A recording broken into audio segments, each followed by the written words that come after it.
Hi students, welcome to SS Bhushan channel. I am SS Bhushan. ఆంధ్రప్రదేశ్లో గల degree semester 2 విద్యార్థులందరికీ కూడాను స్వాగత సుమాంజలి తెలియజేసుకుంటూ ఈరోజు మనం ఎస్ఎస్ భూషణ్ పుస్తకంలో గల తెలుగు అనువాదాలను నేర్చుకుందాం. అందులో భాగంగా ఈరోజు ఒక పాఠం నేర్చుకుందాం. ఇంతకు ముందే నేను ఆల్ ఇన్ వన్ ఆన్సర్ అంటూ ఇంగ్లీష్లో చక్కగా కూడాను ప్రతి పాఠం యొక్క ఆల్ ఇన్ వన్ ఆన్సర్ ఇవ్వటం జరిగింది. ప్రశ్న ఏ రూపంలో ఇచ్చినా సరే ఆ ఆల్ ఇన్ వన్ ఆన్సర్ తప్పకుండా మీకు ఉపయోగపడుతుంది. విద్యార్థులు ఈ పుస్తకాన్ని మీరు సంపాదిస్తూ ఓ పక్క నా పాఠాన్ని విన్నట్లయితే తప్పకుండా మీరు మంచి మార్కులు సాధిస్తారని కోరుకుంటున్నాను. I wish you all the best. God bless you. ఇంతకు ముందు మనం English all in one answer నేర్చుకున్నాం. అదే పాఠం యొక్క how to avoid foolish opinions by Bertrand Russell అన్నటువంటి పాఠం యొక్క తెలుగు అనువాదం ఎస్ఎస్ భూషణ్ అనే నేను చేసినటువంటి తెలుగు అనువాదం జాగ్రత్తగా మనం ఇప్పుడు చదువుకుందాం. ఈ పుస్తకాన్ని ఇప్పటి వరకు కూడా 22,000 మంది పొంది ఉన్నారు. మీరు కూడా ఈ పుస్తకం త్వరగా సొంతం చేసుకుంటారని కోరుకుంటూ దీని తాలూకా అడ్రస్లు అంటే డిస్ట్రిబ్యూటర్స్ తాలూకా అడ్రస్లు కూడాను డిస్క్రిప్షన్లో ఇవ్వబడినవి, అవి చూడగలరు.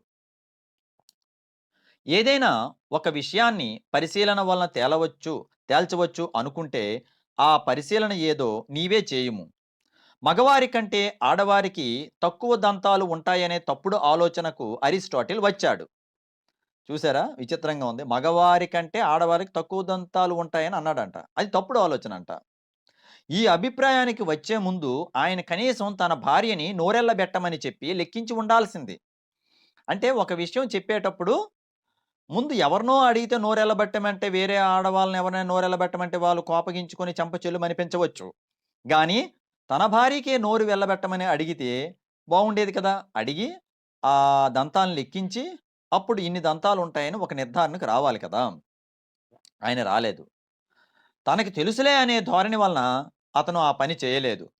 మనకి తెలియకపోయినా తెలుసులే అనే భావనకి మనందరం గురవుతుంటాం. ఇది చాలామందికి ఉన్న అలవాటే. అది చాలా ప్రమాదకరం. ముళ్ళ ఉడతలు లేదా ముళ్ళ పందులు అని అంటారు హెడ్జ్ హాగ్స్ని.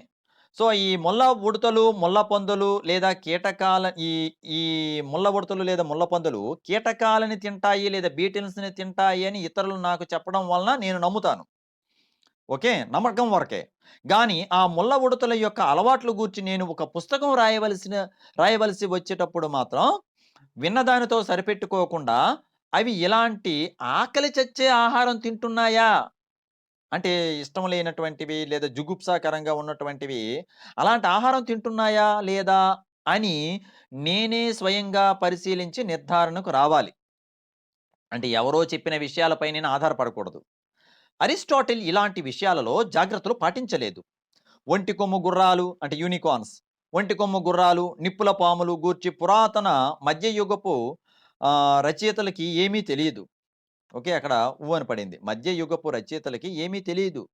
వాళ్ళు వీటిని చూడలేదు. అంటే వాస్తవానికి అవి చూడలేదు. అంటే వాళ్ళ పూర్వీకులు ఎవరో చెప్పబట్టి వాళ్ళు అలా ఏమంటారు, ఓరల్ ట్రాన్స్మిషన్ అంటే నోటి మాట ద్వారా అలా వెళ్తూ అన్నమాట నెక్స్ట్ వాళ్ళకి చేరడమే తప్ప వాళ్ళు చూడలేదు. అయినా మూర్ఖపు ఆలోచనలతో ముందుకెళ్ళడం తప్పు అని వారికి అనిపించలేదు.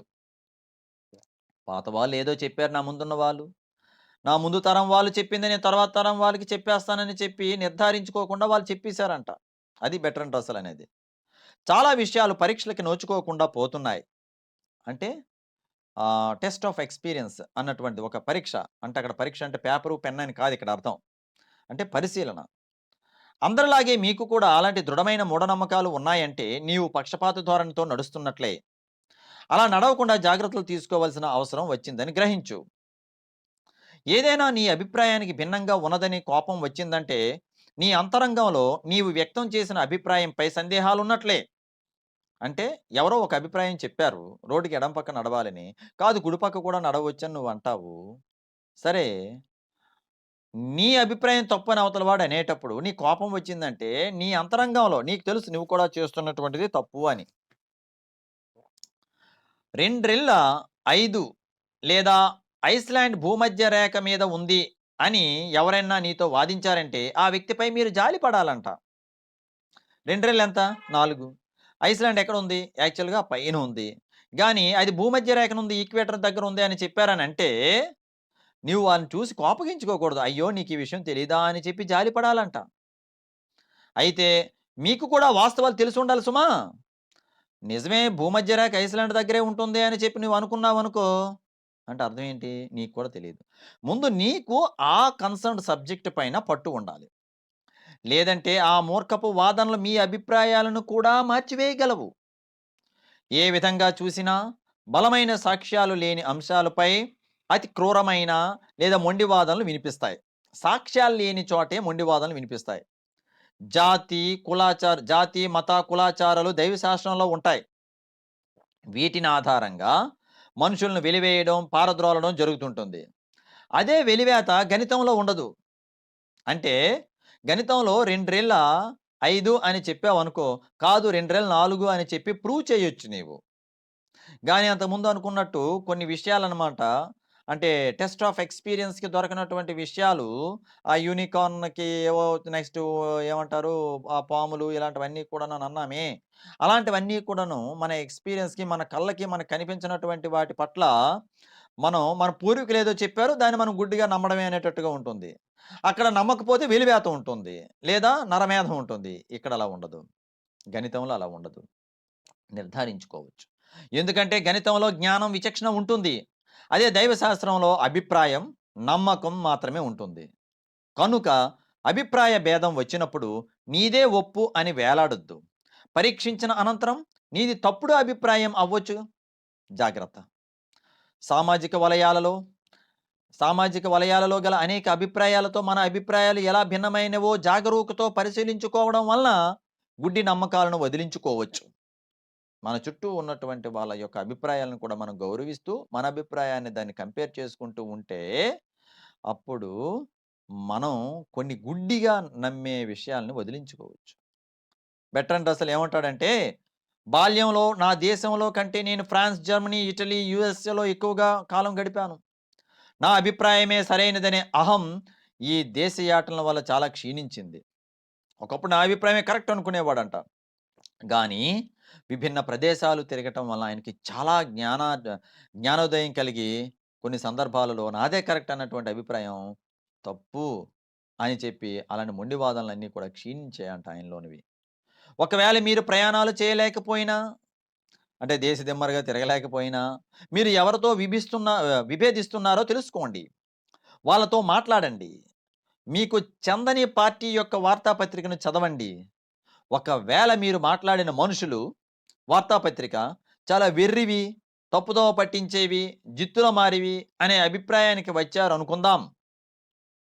మిమ్మల్ని మీ మిమ్మల్ని మీరు చదువుతున్న పత్రికలని కూడా అవతల వాళ్ళు అలానే అంచనా వేస్తారన్న సంగతి మర్చిపోవద్దు.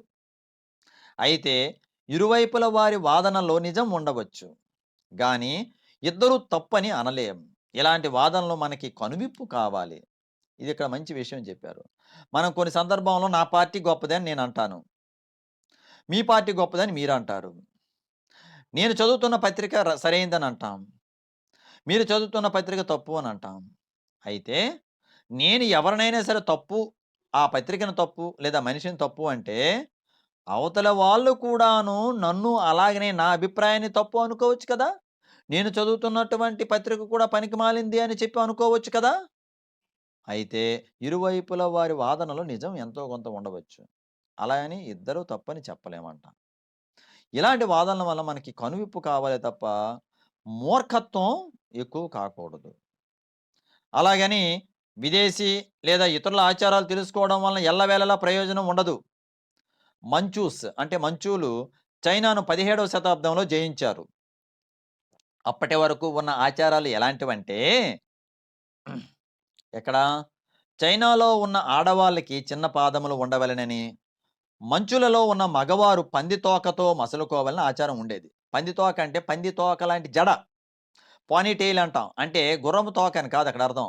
అంటే గుర్రపు తోక లాంటి జడలు. సో, అయితే మంచులలో ఉన్న మగవారు పంది తోకతో మసలుకోవాలనే ఆచారం ఉండేది. అంటే చిన్న పిలకల్లాంటివి. వాస్తవానికి ఉభయులు ఇలాంటి వెర్రి ఆచారాలకి తిలోదకాలు ఇవ్వాల్సింది పోయి, అంటే విడిచిపెట్టాల్సింది పోయి, ఒకరి పిచ్చి చేష్టను మరొకరు అవలంబిస్తూ వచ్చారు. ఇలా 1911 తిరుగుబాటు వరకు అనగా చైనీయులు మంచు కోటను బద్దలు కొట్టే వరకు చైనీయులు పంది తోకలతో అంటే పంది తోకల్లాంటి జడలతో మసలుకున్నారు. అన్నట్టు ఈ మధ్యన మన కుర్రకారు అక్కడక్కడ కూడాను ఈ సినిమా వెర్రి వీళ్ళకి కూడా పట్టి, ఆళ్ళ మగవాళ్ళు చూసారో లేదో పిలకలు వేసుకుంటున్నారు. ఆ పిలకలనేమో సన్నంగా, పొడవుగా సేమ్ పంది తోకలాగా ఉంటాయి. పంది తోక చాలా చిన్నదుంటది. ఆడవారి జడల్లా పొడవుగా ఉండవు. ఆడవారి జడలు కొందరివి త్రాచుపాములా చాలా పొడవుగా ఉంటాయి. అయితే ఈ మగవారివనమాట అలాంటివి వేలేసుకున్న తోకలతో వెళ్తుంటే, నాలాంటి వాడికి కొద్దిగా ఒళ్ళు మండిపోతుంటది. ఇంక నేనేం చేయలేం. చల్లనీళ్ళు పోసుకోవాలి తప్ప నేను. అలాంటి పంది తోకలతో మసలుకునే మగవాళ్ళు ఉన్నారంట. ఊహాజనిత శక్తి బాగా ఉన్నవారు, మన ఆలోచనలకి భిన్నంగా ఉన్నవారితో వాదోపవాదాలు జరిగినట్లుగా ఊహించుకుంటే మంచిది.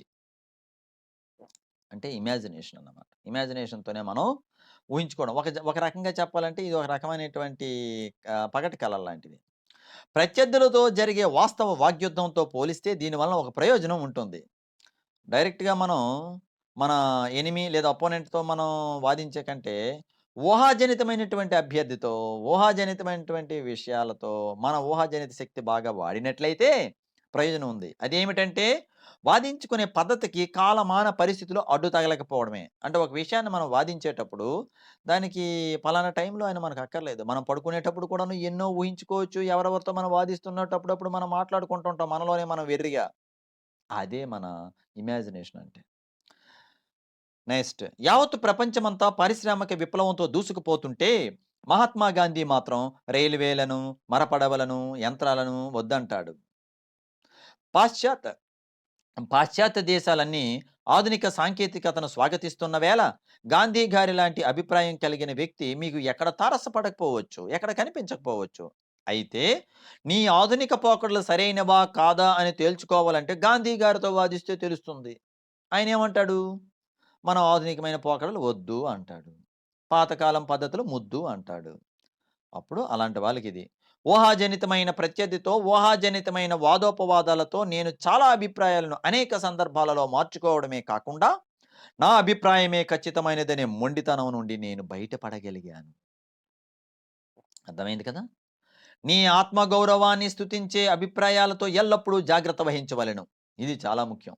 ఆత్మగౌరవంతో నాదే గొప్పదనే స్వభావం.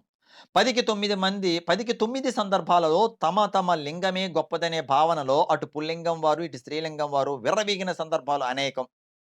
అంటే ఉదాహరణకు మా మగవారమే గొప్ప, మేము లేకపోతే ఇల్లు గడవదు.